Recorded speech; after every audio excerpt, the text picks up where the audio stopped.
Halo Sobat Linux, balik lagi nih sama saya, Tux. Hari ini kita bakal ngobrolin sesuatu yang, penting banget buat semua sysadmin yang lagi ngurusin server email sendiri. Nah, Sobat Linux, pernah nggak sih ngerasain kayak gini? Udah capek-capek setup server email, kirim email penting, malah nyasar ke folder spam.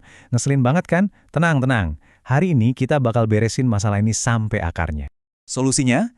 Namanya DKIM. Gampangnya gini deh, anggap aja ini tuh semacam segel digital buat tiap email yang kita kirim.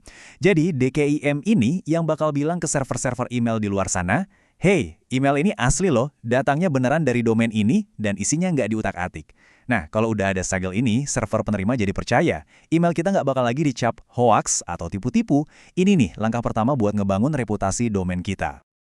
Oke, langsung aja kita mulai ya. Biar gampang ngikutinnya, prosesnya kita pecah jadi 3 fase. Fase pertama, kita bangun fondasinya dulu, yaitu nyiapin kunci digitalnya. Langkah pertama, tentu kita install dulu paket OpenDKIM-nya. Gampang. Habis itu, kita bikin direktori khusus buat nyimpen kuncinya. Udah? Lanjut. Kita generate sepasang kunci. Satu privat, ini rahasia, simpen baik-baik di server. Dan satu lagi, publik, yang nanti bakal kita pamerin. Nah, ini nih yang penting banget di langkah keempat. Pastiin direktori kuncinya itu dimiliki sama user OpenDKIM. Kenapa coba? Ya biar servisnya punya hak akses buat baca kunci privat itu dan nandatanganin email-email yang mau keluar. Logis kan? Oke, kuncinya udah jadi. Sekarang kita masuk ke tahap konfigurasi servernya. Kita bakal lihat gimana caranya ini semua nyambung. Intinya kita perlu ngasih tahu server email kita, di sini kita pakai postfix, gimana cara pakai kunci yang barusan kita bikin. Yuk kita buka file konfigurasi utamanya OpenDKIM. Nah, perhatiin deh, ada baris namanya selector. Ini tuh kayak label atau nama buat kunci kita. Penting banget, nilainya harus sama persis dengan nama file kunci yang tadi kita buat. Contohnya 20250517. Kalau sampai beda, ya udah, servernya bakal bingung mau pakai kunci yang mana. Berikutnya, ada 2 file lagi yang nggak kalah penting, key table dan signing table. Gini cara kerjanya. Key table itu ibarat daftar isi. Dia yang ngasih tahu OpenDKIM, kunci A ada di file ini, kunci B ada di file itu.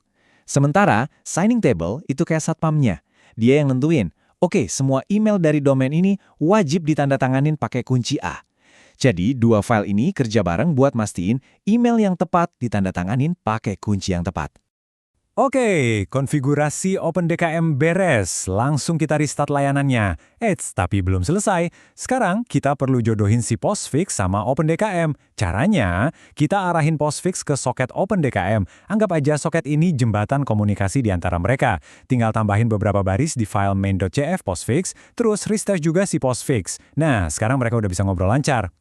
Sip! Kunci privat kita udah aman di server, siap bekerja. Kita masuk fase terakhir nih, publikasi. Saatnya kita umumkan kunci publik kita ke seluruh dunia lewat DNS.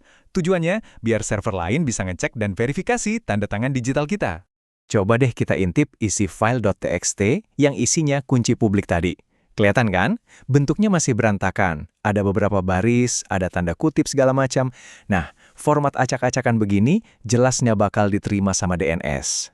Dan disinilah magicnya command line Linux beraksi. Kita cuma butuh satu perintah sakti, set. Kelihatannya simpel, tapi ini kuat banget. Tugasnya cuma satu, ngebersihin semua karakter aneh dan gabungin semua baris tadi jadi satu baris teks yang rapi dan siap pakai. Dan voila, ini dia hasilnya. Coba lihat perbedaannya. Dari yang tadinya berantakan, sekarang kita punya satu baris teks yang bersih dan cantik. Ini baru format yang disukai sama DNS. Sempurna! Oke, langkah pamungkasnya, kita publikasiin kunci ini. Caranya, kita bikin TXT record baru di pengaturan DNS domain kita. Formatnya, perhatiin ya, selektornya, terus underscore domain key. Nah, untuk isinya, tinggal copy paste aja kunci satu baris yang udah rapi tadi. Udah, jangan lupa reload server DNS-nya biar perubahannya langsung aktif ke seluruh internet. Oke, semua udah kita kerjain nih dari server sampai DNS. Sekarang, the moment of truth. Waktunya pembuktian. Berhasil nggak ya kerja keras kita? Yuk kita cek bareng-bareng.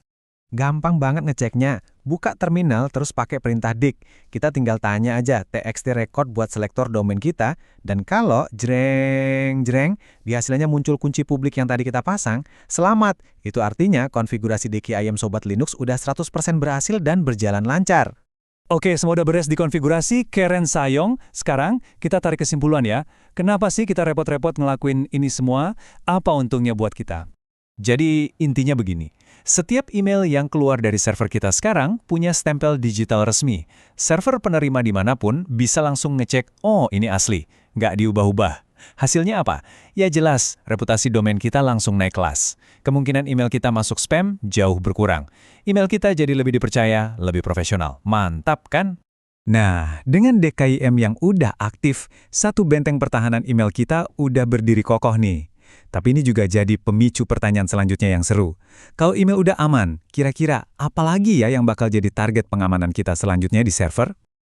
Nah, itu dia tadi Sobat Linux, cara kita mengamankan server email dengan DKIM. Gampang kan? Jika ada pertanyaan, jangan ragu tulis di kolom komentar ya. Jangan lupa juga buat subscribe biar nggak ketinggalan update terbaru. Dan jika Sobat Linux suka sama konten ini, klik tombol like-nya ya. Sampai jumpa di pembahasan berikutnya.